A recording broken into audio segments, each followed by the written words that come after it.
여러분 안녕하십니까? JTB 뉴스입니다. 임실군은 6년 전부터 온나무 관련 사업을 위해 120만 제곱미터의 온나무 재배단지를 조성해왔습니다. 전국 최대 규모지만 제대로 자라지 않거나 죽어버린 온나무가 수두룩합니다. 수확도 어려운 실정인데 임실군은 온나무 재배 면적을 더 늘리고 있습니다. 첫 소식 정원익 기자입니다.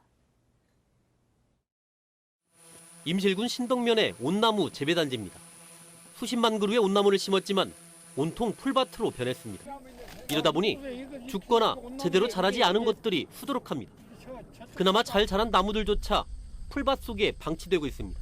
풀베기 사업도 제대로 이루어지지 않고 전체적으로 보면 토양이 안 맞는가 봐요. 청근성이라. 그래서 이런 결과가 임실군은 지난 2013년부터 마을 주민들이 세운 농업법인과 함께 온나무 특화단지 조성에 나섰습니다. 1인류에 120만 제곱미터가 넘는 이곳 마을 야산 부지에 모두 38만 그루의 온나무를 심었습니다. 단일 재배 단지로는 전국 최대 규모입니다. 11억 원가량의 예산이 들어갔지만 온나무 상태는 형편없습니다. 게다가 지난해 농업법인에 참여한 주민들 간의 갈등으로 경찰에 고발장이 날아들면서 올해 사업마저 중단됐습니다. 사건이 이제 곧 끝나갑니다. 다. 내년부터는 이제 시작을 해야죠.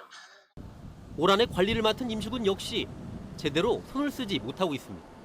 저희가 올해는 이제 그 조림 사업은 지원을 안 해드렸고요. 기존에 그 조림했던 온나무에 대해서 그 풀베기는 저희가 했어요. 온나무는 적어도 7, 8년가량 키워야 오치렉과 약용, 식용으로 쓸 수 있습니다.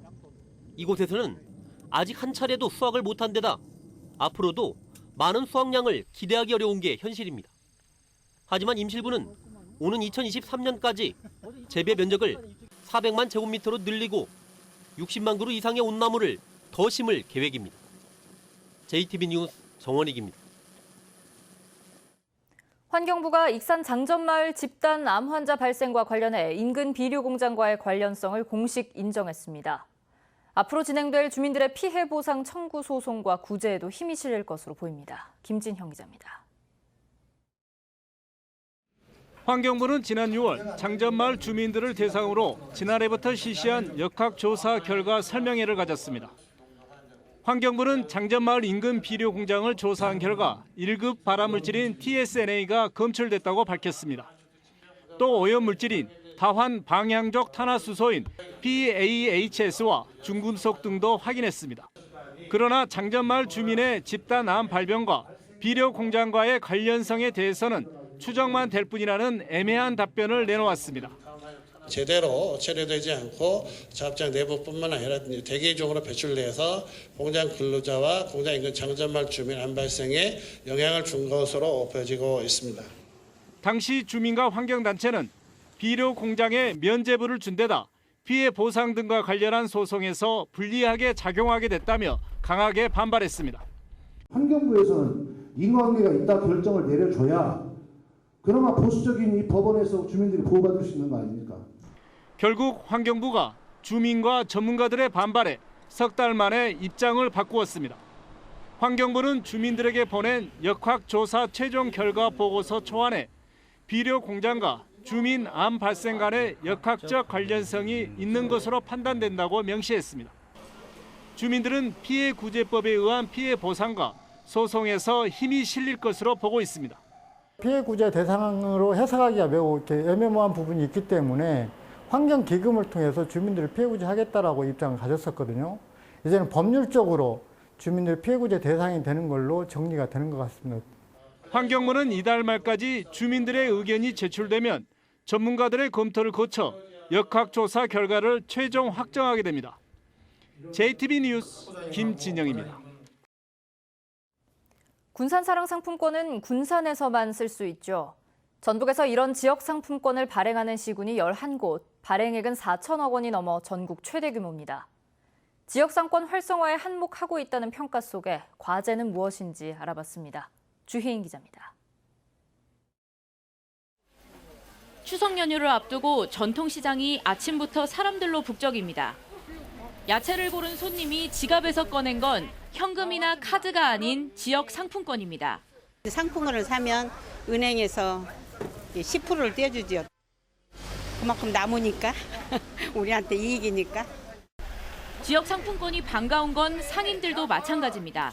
상품권으로 재래시장을 많이 활성화가 되고 있습니다. 매출이 최소 한 40-50%, 50-60%는 올랐습니다. 진짜로요. 올해 지역 상품권을 발행하는 시군은 11곳으로 지난해보다 6곳이 늘었고 2개 시군이 발행을 준비하고 있습니다. 발행액도 지난해보다 4배가량 늘어난 4,300억 원가량, 전국에서 가장 큰 규모입니다. 판매 금액도 지난해 3배인 2,900억 원으로 급증했습니다. 지역 상품권 발행이 확대되는 건 시군마다 지역 상권 활성화에 도움이 된다고 판단하기 때문입니다. 투입된 예산 대비해서 가맹점의 매출이 15배가 증가하는 부가가치 창출 효과가 나타나고 있고요. 이를 통해서 소상공인의 경영 안정과 지역 경제 활성화가 효과가 있다는 것이 입증이 되고 있습니다. 지역 상품권이 지속적으로 효자 노릇을 하려면 과제도 있습니다. 가맹점을 늘리고 지자체 복지사업과의 연계 등을 통해 상품권 수요를 늘려나가는 방안이 필요합니다. 지역 정책과 연계하는 방안, 그리고 이제 민간 기업이 적극적으로 참여해서 구매를 많이 해주는 그런 부분들이 좀 필요할 것 같습니다. 또한 군산시만 도입하고 있는 모바일 상품권처럼 지역 상품권 사용의 편리성을 높이는 일도 필요해 보입니다. JTB 뉴스 주혜인입니다. 완주군이 사회적 경제 활성화를 통해 일자리를 창출하고 있습니다. 남원역에 공영 주차장이 만들어져 이용객들의 불편이 줄게 됐습니다. 나금동 기자입니다. 협동조합과 사회적 기업, 마을기업 등 완주군의 사회적 경제 조직은 238곳. 올해만 39곳이 새로 생겨 383명이 취업하거나 창업하는 등 2,300명의 일자리를 창출한 것으로 나타났습니다. 자본주의 시장 경제의 한계를 보완하고 상생과 나눔의 공동체 중심 경제인 소셜 구스를 발전시켜 대한민국 사회적 경제 롤모델이 될 수 있도록 노력하겠습니다. 남원시가 남원역 이용객의 편의를 위해 공영 주차장을 새로 만들었습니다. 주차면 수는 장애인 전용 5면과 경차용 8면을 포함해 모두 160면입니다. 네, 오늘 남원역 공영주차장 조성으로 인해서 남원을 이용하는 우리 시민 그리고 남원을 찾는 관광객들의 주차난 해소에 크게 도움이 될 것으로 생각합니다. 장수군이 추석을 앞두고 공무원과 소비자단체 회원 등과 함께 장수시장에서 장보기 행사를 펼쳤습니다.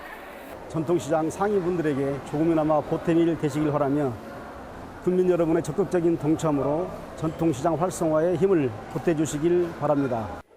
이 밖에 무주군이 어제 안성시장, 오늘 무주시장, 임실군은 관촌과 오수시장에 이어 오늘 임실시장 등 시군마다 추석 명절을 앞두고 전통시장 이용 홍보에 힘을 쏟고 있습니다. JTB 뉴스 나금동입니다. 태풍 링링으로 도내에서는 1,471헥타르의 농경지에서 벼 쓰러진 피해가 발생했고 과수원 241헥타르에서 낙과 피해가 난 것으로 집계됐습니다. 지역별로는 남원이 371헥타르로 가장 많고 고창 301, 부안 286, 순창 220헥타르 순으로 나타났습니다. 전라도는 공무원과 육군 35사단 장병 등 1000여 명의 인력이 벼 묶어 세우기와 낙과 피해 농가 일손 돕기에 나선다고 밝혔습니다. 태풍 피해 복구 현장에서 순직한 고 권태원 소방경의 연결식이 오늘 엄수됐습니다. 부안소방서장으로 거행된 연결식에는 송하진 전라도지사와 동료 소방관 등이 참석해 영령의 넋을 위로했습니다. 옥조 근정훈장과 1계급 특진을 추서받은 고인의 유해는 국립대전현충원 내 소방공무원 요역에 안장됩니다. 권 소방경은 지난 8일 부안의 한 주택에서 강풍으로 쓰러진 나무를 치우다 지붕 아래로 추락해 순직했습니다. 군산 미군기지에서 오수가 노출돼 인근 주민들이 악취에 시달렸습니다. 군산시는 지난 8일 미군기지 오수관 균열로 오수가 흘러나온 것을 확인했다며 미군과의 협정에 따라 내일까지 배관 교체 공사를 마칠 예정이라고 밝혔습니다. 인근 주민들은 미군기지 오수 노출이 반복되고 있다며 근본적인 대책을 촉구하고 있습니다. 공공연대는 오늘 기자회견을 열고 도로공사 요금소 수납원을 모두 직접 고용할 것을 촉구했습니다. 이들은 도로공사 이강래 사장이 대법원 판결 당사자 300여 명만 직접 고용하겠다는 것은 있을 수 없는 폭거라면서 1,500명 전원을 직접 고용해야 한다고 주장했습니다. 참석자들은 또 이강래 사장의 총선 출마설을 언급하며 공공기관의 사업주가 자신의 책무를 저버리고 어떻게 국민의 대표가 될 수 있겠느냐고 물었습니다. 4년제 대학들이 수시 모집 전형을 위한 원서 접수를 마감했습니다. 대학별 경쟁률을 보면 전북대 6.6대 1, 군산대 4.5대 1, 원광대 5.4대 1, 전주대 5.2대 1 등입니다. 각 대학은 다음 달 중순부터 1단계 합격자를 발표하는 등 오는 12월 9일까지 수시 전형을 마무리합니다. 올해 말까지 전주에 국공립 어린이집 6곳이 추가로 설립됩니다.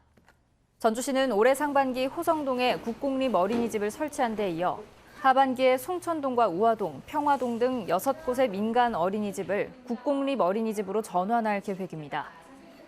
이와 별도로 오는 2021년까지 만성지구에는 맞벌이 가구 등을 위한 거점형 공공직장 어린이집을 건립할 예정입니다. 내년 총선을 앞두고 입지자들의 재분리기가 빨라지고 있습니다. 남원시의회 강성원, 윤기한 의원과 임실군의회 진남근 의원은 민주당 박희승 남원임실순창 지역위원장과 도의회를 찾아 내년 총선에서 민주당과 문재인 정부의 성공을 위해 백의종군하는 심정으로 복당 원서를 제출했다고 밝혔습니다. 해당 선거구는 내년 총선에 전현직 국회의원 3명을 포함해 5명의 입지자들이 나선 만큼 시간이 지날수록 선거 조직의 전위 부대가 될 지방의원 확보 경쟁이 심화될 것으로 보입니다. 임실 사선문화재전위원회가 제28회 소충 사선문화상 수상자 9명을 확정 발표했습니다. 수상자는 대상의 김진 광복회 자문위원장, 특별상 고 이양근 전 전북대 병원장, 문화예술상 코미디언 이용식, 언론상 서현철 전 전주 KBS 총국장, 모범공직상 가세로 충남 태안군수, 농업상 최광식 한국팜스테이 중앙회장, 의학상 김윤아 의학박사, 향토봉사상 유유순 여성소비자연합회 전북지 회장, 특별공로상 가수 남진 등입니다. 정체전선이 비구름을 몰고 내려오면서 오늘 밤까지 곳곳에 비가 내리겠습니다. 비의 양은 5mm 안팎으로 많지 않겠습니다. 낮에는 늦더위가 이어지겠습니다. 낮 최고 기온은 남원 30도, 전주와 익산은 29도가 예상됩니다. 추석 연휴 첫날인 내일은 서해안 지역을 중심으로 오전 한때 5에서 10mm의 비가 오겠습니다. 추석인 모레는 맑은 날씨가 이어지면서 보름달을 감상할 수 있겠습니다.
JTB 뉴스를 마칩니다. 고맙습니다.